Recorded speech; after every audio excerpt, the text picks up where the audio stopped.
নমস্কার আমার সকল পোলট্রি চাষি ভাইদের।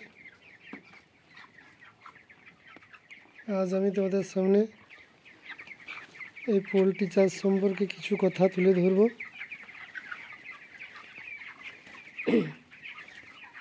এই পোলট্রি চাষ এমন একটা চাষ, নতুন হোক বা পুরানো চাষি সবাইকে প্রতিনিয়ত কিছু না কিছু শিখতে হয়, জানতে হয়। এটা লাইভ স্টক বিজনেস বা চাষ বলতে পারো, জীবন নিয়ে খেলা। এই পাখি সুন্দর আছে, সকালে দেখলে খুব ভালো আছে, বিকালে আবার নাও থাকতে পারে, বা এমন মোর্টালিটি হবে যা পাখি দেখতে পারবে না চোখে। তাই প্রতিনিয়ত শিখতে হয়, জানতে হয়। যারা আমার এই ভিডিওটা দেখছো তাদের বলি, বা যারা নতুন চাষ করতে চাইছো তাদেরকে বলছি, কেউ ইউটিউব দেখে কোনো চাষবাস করবে না।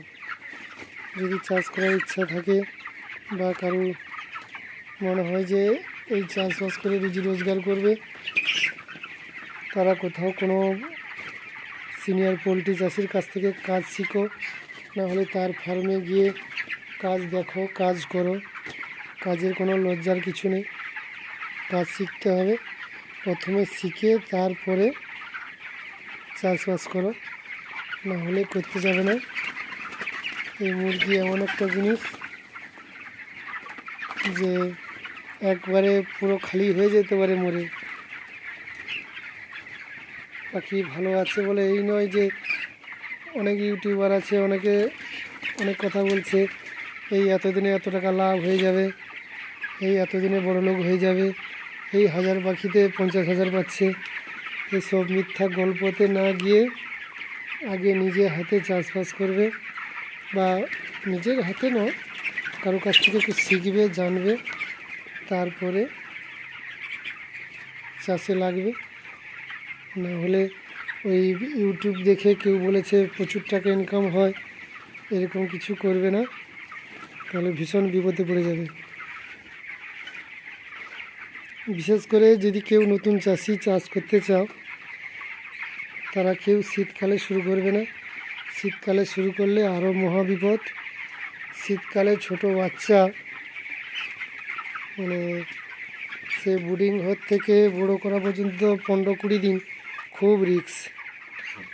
শীতকালে অনেকেই বলবে শীতকালে খুব চাষ ভালো হয়, অনেক প্রফিট হয়, বডি ওয়েট ভালো দেয়, সে সবই ঠিক আছে। কিন্তু ছোট বাচ্চাকে ব্রুডিং থেকে আরম্ভ করে 15-20 দিন পর্যন্ত করা খুবই রিস্ক। কত পাকাপোক্ত চাষি, দীর্ঘদিনের অভিজ্ঞ চাষি, তারাও ফেল মেরে যাচ্ছে, তারাও করতে পারছে না।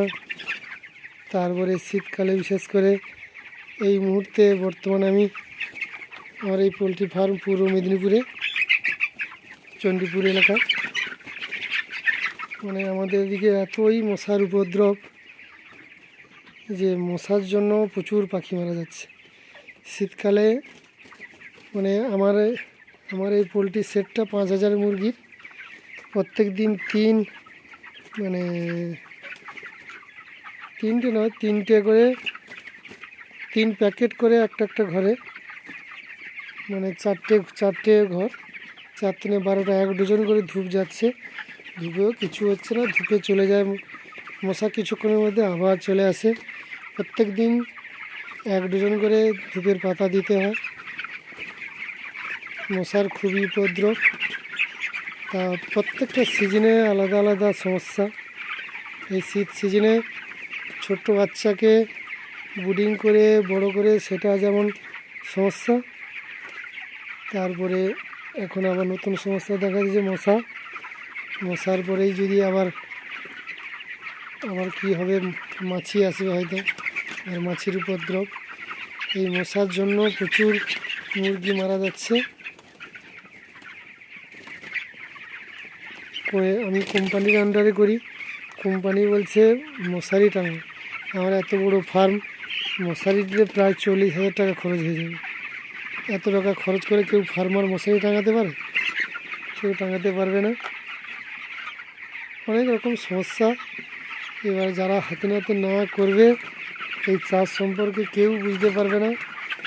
অনেকে ইউটিউবে অনেক ইউটিউবার তার বিভিন্ন কথা বিভিন্ন চমক দেখাচ্ছে, কেউ চমকে পড়ে চাষ করবে না। জেনে শুনে বুঝে বা নিজের হাতে প্র্যাকটিক্যাল করে তবে চাষবাস করবে। আমি আমার এই সেটটার নিচ আর উপর দেখালাম। এবার আমি আর একটা সেটে যাচ্ছি, আর একটা সেটে উপর নিচ, শীতকাল তাই চারদিকে অর্ধ ঘেরা আছে। এই সেটটা দেখালাম, এতে আছে 2500। এই ছোট মাঝে পুকুরের পরেই আরেকটা এই সেট, এখানে ঢুকবো।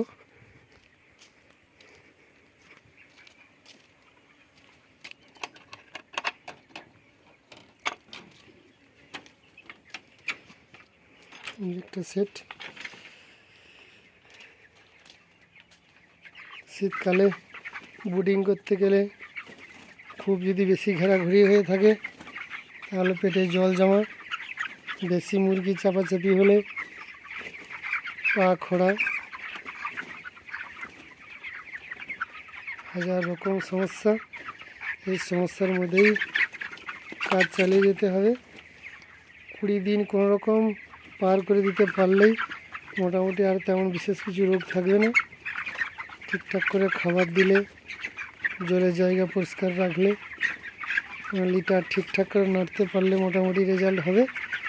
আর না হলে গেল, সারা 1.5 মাস খাটনি পুরা বেকার হয়ে যাবে। শুধু দেখতে ভালো লাগে, এত বড় ফার্ম, এত কিছু, এত মুরগি, এত লোকজন লাগতে হয়, এত বস্তা খাবার যায়।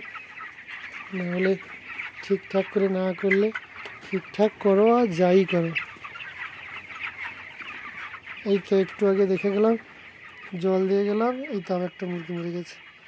মুরগি দেখতে দেখতে যে কোনো মুহূর্তেই মরে যেতে পারে। কে বেশি খেয়ে নিয়েছে মরে যাবে, আবার কে খাওয়ার পরে জলের জায়গা পর্যন্ত যেতে পারেনি, গলায় খাওয়ার লেগেও মরে যেতে পারে।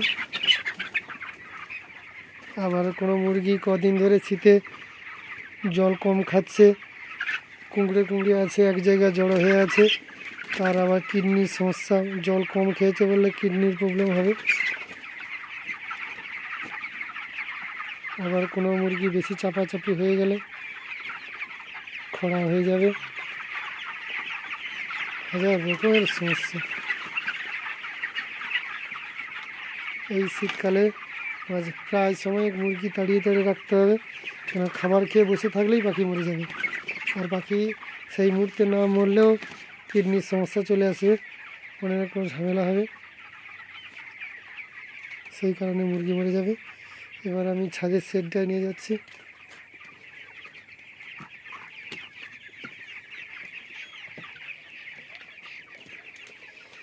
এই একটা ছাদের সেট, এই এই টার্বো ফিডারগুলো এই 18 দিনের মধ্যেই রাখা ছিল।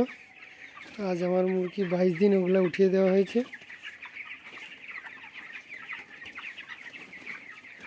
এই ছাদে জলের গামলা দেওয়া হয়েছে, নিচে ওয়াটার ডিঙ্কার আছে। আজকের 22 দিন পাখি খুব একটা ভালো হয়নি, একই মেকারেও হয়নি। দীর্ঘদিন চাষ করছি, সবই জানি, সবই বুঝি, সবই করার চেষ্টা করছি, কিন্তু হচ্ছে না। ওয়েদার যদি না সাথ দেয় তা ওতে যেমনই ট্রিটমেন্ট করো আর যাই করো, মুরগি তেমন ভালো করা যাবে না। পাখিটা ছোটো বড়ো হয়ে গেছে, তারপর আর বাকি কদিন আছে। আমার মুরগি 36 থেকে 38 দিনের মধ্যে পাখিটা উঠে। আজ 22 দিন, আর বেশি দিন বাকি নেই, এরপরে যা বাড়বে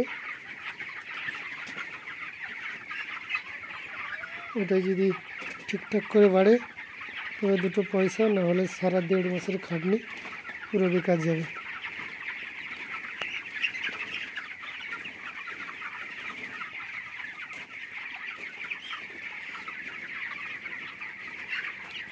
বাকি নর পাখিগুলো মোটামুটি ভালো হয়েছে, মাদি পাখিগুলো ছোট ছোট বড় বিভিন্ন রকম সাইজ হয়ে গেছে। এবারে রেজাল্টটা মনে হয় বোধহয় ভালো হবে না। মোটামুটি খুব একটা ভালো চাষবাস করতে পারিনি।